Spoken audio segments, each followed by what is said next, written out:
ভোলা মাছের ঝাল, তাই না ভোলা মাছকে আমি নুন হলুদ মাখিয়ে রেখে দিয়েছি।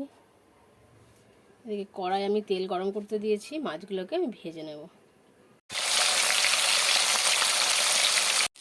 এরকম লাল লাল করে সবকটা মাছ আমি ভেজে তুলে রাখবো। আমি তেলের মধ্যে দিয়ে দিলাম 5 ফোড়ন, আমি দিয়ে দিলাম পেঁয়াজ। পেঁয়াজ ভাজা ভাজা হয়ে গেছে, আমি এর মধ্যে দিয়ে দিলাম 2টো পেঁয়াজ, 2টো টমেটো কেটে রেখেছিলাম।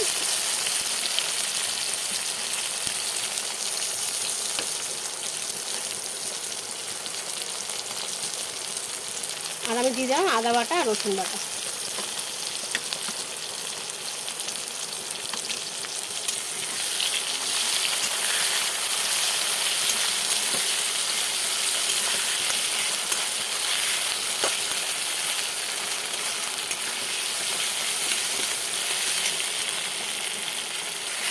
আর আমি দিয়ে দিলাম কাঁচা লঙ্কা বাটা।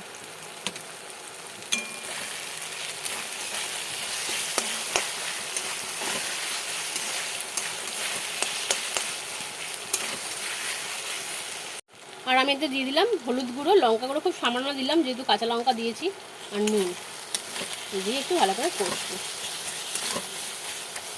খুব ভালো করে কষা হয়ে গেছে, এবার আমি জল দিয়ে দেবো।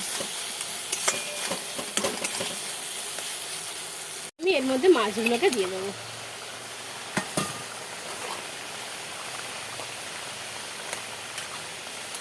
দিয়ে একটু ফুটতে দেবো, যেরকম আমার গ্রেভি লাগবে।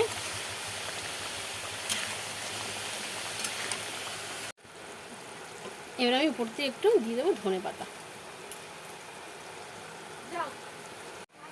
ভোলা মাছের ঝাল পুরো রেডি।